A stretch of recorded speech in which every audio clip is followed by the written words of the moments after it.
مخکنی درس کې تیر شوی و چې نبی علیہ الصلوۃ والسلام مبارک فرمائی افضل ذکر لا الہ الا اللہ دے او افضل دعا الحمدللہ دا. نننی درس کې به انشاءاللہ تاسو ته پته لګیږي چې د ټولو نه مخکې به جنت ته کم خلک ځي. نبی علیہ الصلوۃ والسلام مبارک وفرمایل چې یوه ډله داسې ده چې هغه به د ټولو نه مخکې جنت ته دننه کیږي. الله دې موږ د هغې نه وګرځوي ټول وایي امین. نو هغه کم خلک دي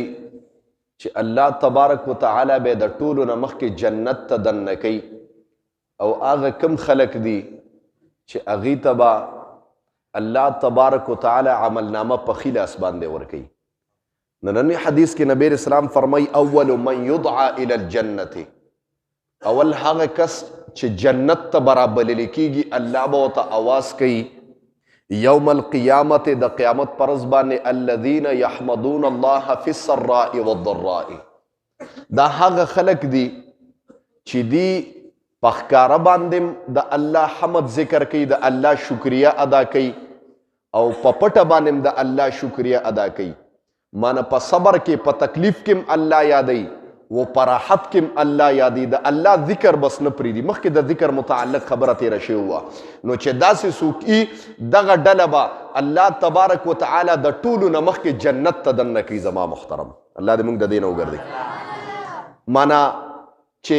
تا د الله سره رابطه شوه فی السراء په تیزه باندې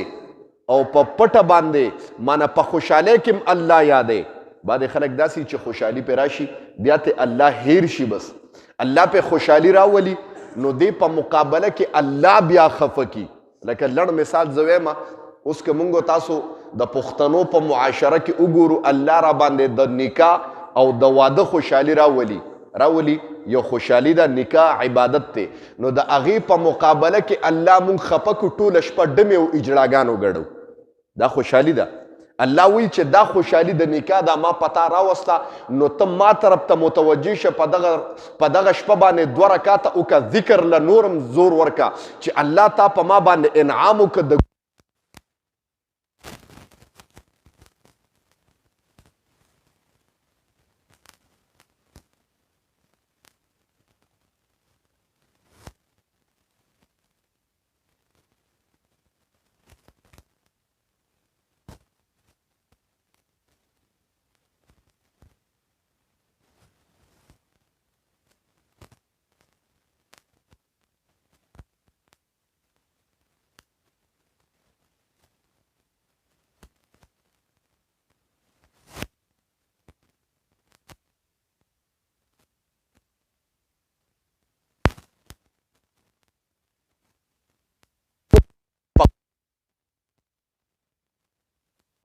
دې دپاره چې زه قبرونه ووینم، مړې ووینم، چې یاره مانه مرګ هیر نشي، هسې نه چې د دنیا لذات مانه دا کنده هیره کي. او زما چې کوم ابدي بنګله ده، کوم بلډینګ دی، زما په کوم بلډینګ کې به چې زما ملاسته کیږي، په کوم کور و بنګله کې به زما مسکن کیږي چې ما تیار کړی دی، ما د خپل ځان دپاره تیار کړی دی قبرستان. مونږ ورته قبرونه، قبرستان، مقبره وایو. هغې ته به زه روزانه تلم د دې دپاره چې الله داسې زمانه به راځي چې دې ته به زما انتقال کیږي. زه خو دنیا کې په کرایه باندې اوسېږم، زما خپل کور چې کوم دی هغه دا قبرستان و قبر دی. الله د دې کرایې د کور نه به یو ورځ خلاصېږم، ته به ما قبر د قبرستان کور ته لېږې. نو دې دپاره هغه کور ته م کله کله راځم چې زما د کور آبادۍ څنګه دی. دا که زه په دنیا کې په کرایه اوسېږم، مسافر یم جي دلته، دې نه د ما تګ دی. دې دپاره و یو پیره قبرستان کې کېناستم، او یو پیره کېناستم، قبرونو ته مې سوچونه وکړه. شپه شوه، ډېره خاموشي ده په مقبره کې. ما دا سوچ وکړه الله دا خلک په دنیا کې داسې زمانه وه چې دوی به چغې والې، منډې به یې والې. الله نن د هغې اواز نه راخیږي. الله تا چاړاګان ګرځولي دي. او ډیر مې وجړل په مقبره کې په قبرستان کې مې ډیر وجړل وی د ډېرې جړا د وجې نه په ما باندې بېهوشي راله وی خوب مې ولیده چې مې وکتل د قبر نه یو سړی راووته منډې والې ورپسې یو بل سړی راووته چې زنځیر یې وله دې خولې ته اچولی هغه زنځیر کې داسې څوکې غوندې وې د ده دې خولې لکه اس ته چې انسان واګي واچي داسې واګي اچولي چیکونه به ورکول واپس یې قبر ته دننه که او آواز ورته وشو چې دې مردله دا ګرم سیخ د اور په خوله باندې نه نباسه او د ډکو متیازو په ځای ته وباسه و چې دا مې واورېده ډېر داسې ورپېدمه چې الله دا څومره سخت عذاب دی الله چې ګرم سیخ په خوله نه نباسې او د ډکو متیازو په ځای باندې نه نباسې روباسې الله دا خو په دنیا کې چې زه اورم په ما ویښته ودرېده الله دې مړي سره بسې کېږي او په ده باندې به څه تېرېږي و چې دا مې واورېده قبر ته ورنږدې شوم تپوس کوم چې یاره د قبر والا د داسې کم کار کړی دی ده به دنیا کې کم داسې عمل کو چې قبر کې داسې عذاب میلاویږي وای چې ورنږدې شوم هغه مړي چغې والې چې الله ما خو ته یاد کړې ما خو الله منظم کړی دی الله ما خو روجم نیولې ده الله ما خو زکات هم کړی دی وای الله ورته وفرمایل تا هر څه کړي دي لیکن کله چې به ته ځان له شوې په پټه یوازې کمره کې به شوې په تا باندې به د شهوت غلبه وشوه د شهوت پټې به ستا سترګې پټې کړې زه به یې دنه ایر کړم او په ګناه به دې ورمنډه کړه دا د هغه عذاب دې تا ته میلاویږي الله دې موږ ته وساتي نو پته ولګېده نبی علیه السلام مبارک فرمایي چې په ښکاره باندې به الله یادې په پټه به د الله سره رابطه کې تا له الله د قدرت د ګناه قدرت ته که باوجود د هغې چې ستا په ګناه باندې قدرت هم دی او هغه پرېږدې الله فرمایي ولمن خاف مقام ربه جنتان باوجود د دې انسان چې ګناه کولی شي په ګناه باندې قدرت هم دی زما د یېرې نه دي ګناه پرېږدي جنتان په مقابله کې وله دوه جنتونه ورکوم زما محترم دا لوی کار دی که نه هغه یو زنانه وه وی طواف یې کو د بیت الله شریف نه دا چغې والې چې الله ته ډېر اوچت ذات او ستا واده هم ډېره اوچته وادي دا چغې والې وی یو سړی ورته ورنږدې شه ما ورته وي چې بیبي ته ولې چغې وې چې الله ډېر اوچت دی وعده هم ډېره اوچته ده مانه غیرتي ذات دی دا چغې ته ولې وې د ډېر وخت نه دې وینم وی هغه زنانه ما ورته ووې چې زه دلته راتلم په سفر باندې بیت الله شریف ته الله رو رسولم خو ما باندې خپله واقعه بیانوي وی تنګ شوي خو نه یې دي که نه وی خپله واقعه مې ذکر کوله پخوا به کشتو کې سفر کېدې وی هغه داسې کشتې وې تاسو به اکثر وینم پخوا زمانې وله دا دغه هغه کشتې وې چې د هوا په رخ باندې به چلېدې نو چې هوا به په کوم طرف ونه کشتۍ به رابار کړل نو موږ به راووتو یو پیره زموږ دا کشتۍ هوا بل طرف ته یوړه وایي هغه کشتۍ زموږ ټوله ټوټې ټوټې شوه په دغه کشتۍ کې صرف 3 کسان پاتې شو یو زه پاتې شوم یو زما د کترې مانه د ماشوم د غېږې ماشوم پاتې شو او یو را سره یو انسان پاتې شو چې حبشي سړی و تک تور سړی و د کشتۍ په تخته باندې نور ټول الله غرق کړه موږ پاتې شو وای داسې 3 تختې یو ځای شوي وې وایي دغه سړی حبشي ما ته رانږدې شو ورو جزیرو ته موږ رانږدې شو اوبه وړې وې وایي دې سړي ما ته لاس اچو ما ورته چې دا څه کې ما ته وې بس ته پوهېږې زنانه یې زه پوهېږې چې زه څه کوم وایي ما ورته وې د الله نه ویرېږه ظالمه دا کوم عذاب چې الله موږ ژوند دوباره راکړه د دې عذاب نه ویرېږه الله موږ هم مړه کولی شو باوجود د دې چې ظالمه زه یوازې یم زنانه ذات یم زه به څه وکړم د الله نه یریږي وی دا خبرې مې ورته کولې هغه په هغه باندې څه نه لګېده د شهوت پټې د هغه سترګې پټې کړې وې چې زنانه یوازې د ما نه څوک بچ کولو واله نشته وی ماشوم مې غېږ کې اوده دی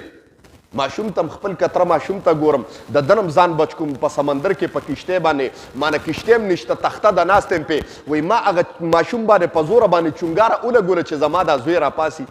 زما هیڅ هم نو الله زه ډېر بې بسه یم په دا کلي کې خدایه دا کتره ماشوم دی زما ما ته پته د دې ما بچ کولی نه شي الله دې په جړا کوم که د ده جړا تا ته غوره شو زه دې د ګناه نه بنده کړم وای ماشوم مې راپاس او ماشوم چغې والې وای چې د حبشي دا ماشوم ولیده ما ورته وې دا ماشوم کلاروم ستا حاجت پوره کوم وای هغه غوسه شو سړی و سړي کې د ښځې په نسبت باندې زور ډېري او ماشوم یې زما نه واغسته او دریاب ته یې وویشته وایي زه خفه یم زما ټول اهل په دریاب کې غږ شو زما دغه یو ماشوم دا زما ذریعه وه کتره بچی مو چې هغه ماشوم یې زما دریاب ته وغورځو وایي زما زړه خولې نه راغی ما وی الله زه خو لاړم بس زوی م رانه لاړم اهل مې لاړه اوس په الله ستا نافرماني ما نه دې په زوره باندې ګناه کوي چې دا دغه مې کو وایي دې کې د بحر د سمندر نه یو اجدها راووته او د هغې دومره اوږده ژبه وه چې د فاصله کې د حبشي غلام ونیو ځان ته یې راښکوده زما محترم ویړه مې مطمئن شه چې الله ستا په ذات خو مې غیرت وکړو اجدها نه ومېرېدم چې الله هغه وواله د خدای ذات ډېر غیرتي ذات دی وایي زه داسې دا کشتۍ را روانه وه دا تخته را روانه وه زه یو جزیرې ته نږدې کړم هغه جزیرې کې الله ما له هر قسم میوه راکوله لیکن په ما هېڅ نه لګېده زما کتره بچی سمندر ته ویشتې و ومې کتل یوه کشتۍ را روانه ده ما ورته خپله لوپټه وخوځوله چغې مې ووالې هغه کشتۍ واله ته الله زما اواز ورورسو هغه ما نه راله وایي چې څنګه کشتۍ ته وروختم هغې ما نه تپوسونه کول چې ته زنانه ذات دلته جزیره کې څه کې ما وایي زه خپله واقع کوم چې مې وکتل یو سړی دی هغه سره زما هغه بچی په غېږ کې پروت دی چې مې وکتل وی ورمنډه مې کړه بې اختیاره مې شوم بچی مې ترې ونیو سینې پورې مې ونیو او دې مار مې ښکلو هغې ما ته وی ابې ته جوړ لیونی شوی جوړ په تا مزغو کې ډز شوی دی ماشوم دی ولې واغسته هغې وی قسم دی دا زما بچی دی چې زما نه سمندر ته پرېوتی هغې ورته ښه څنګه ستا بچی دی د هغې ورته وي دا داسې کار شو هغې ورته وی تا ته یو عجیبه خبره نه کوم وی کله چې مونږ کشتۍ کې را روان یو اجدها مونږ ته الله رابره کړه چې کتل د هغې اجدها په ملا باندې دا ماشوم ناست و الله ګویه د بره نه آواز وکړه چې ستاسو کشتۍ به هله مخکې سفر کوي چې دا ماشوم ځان سره والی وی مونږ ته پته ولګېده چې کشتۍ اسم سفر نه کوي ماشوم هم ونیو اجدها لاړه وی ګویه الله تبارک وتعالی دې ورته خپله واقعات وکړه چې تا د الله په ذات باندې غیرت وکړه الله تعالی رزق هم برپور درکړه په سمندر کې الله ته د مرګ نه بچ کړې الله ته د ګناه نه بچ کړې داسې کې په مقابله کې د خپل بچی هم واپس کړه ما محترم ټول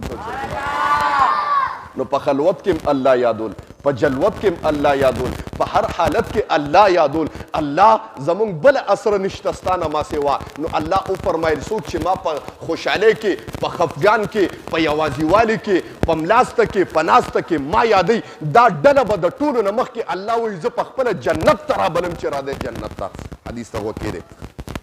اول من اول هر هغه څوک یدعا چې رابللی بشي الى الجنت جنت تا یوم القیامت فرض د قیامت باندې الذین هاغ کسان یحمدون الله چې الله یادوي فی السراء په خوشحالی کې والضراء په خفګان کې الله مونږ چې کوم درس ولسته خدای خپل دربار الهي کې قبول او منظور کړي د دې درس په برکت باندې حاضر مې ته خدای شفقت والفتح او محبت باندې ستا رضا له راغلي دي خدای ستا در ته راغلي دي خدای ستا کور ته راغلي دي ستا کتاب ستا د محبوب خبرو ته ناست دي الله د دې په برکت باندې حاضر مجمع ته خدای په نظر د رحمت باندې وګورې الله د دې په برکت باندې حاضر مجمع ته څه قسم شرعي مقاصد دي څه قسم مشکلات دي الله په خپل د قدرت ختم کې زړونو کې څه قسم شرعي مقاصد دي الله د خپل در نه پوره کې الله په دا مجلس کې به خدای قرضدار هم ناست خدای د قرضونو نه اخلاص کې الله په دا مجلس کې به کاروباریان خدای کاروبار کې برکت واچي د چا رزق کمزور دی خدای د حلال رزق باران په خدای اوکي چاته څه قسم مسله ده الله په خپل د قدرت ختم کې بیماران دي سمرګری بیماران دي د مجلس کې بیماران دي کورونو کې بیماران دي اسپیټالونو کې بیماران دي خدای شفای کامله عاجله مستمره او نصیب کې الله بیماری خدای په صحت باندې بدله کې الله دا در زما خويند میندم او خدای د هغې د لوپټو د عزتونو خدای محافظ شي زما د خويند میندو خدای زړه کې څه قسم شرعي مقاصد دي الله د دې کتاب په برکت باندې خدای پوره کې الله د هر قسم آفات او بلیات او اتفاق حوادثونو تاڼو کچرو هسپتالونو خدای دا مجلس اوساته خصوصا هغه نوجوانان خدای چې دا کلی کې اوسېږي او درس له نه راځي جومات ته نه راځي مسجد ته نه راځي خدای د خپل ځان او د دین سره خدای وابسته کې په دا مجلس کې سپینګیري ناستي خدای عمر کې برکت واچي الله ماشومان ناستي خدای با عمله حالمان حافظان قاریان مفتیان ته خدای جوړ کې الله دا کتاب د دې مجمع او د دې مجلس لپاره خدای د جنت ته دننه کېدو سبب او ټیکټ خدای وګرځي او په وخت ځن کدن کې دا کلمه په جبر راولي چې لا اله الا الله محمد رسول الله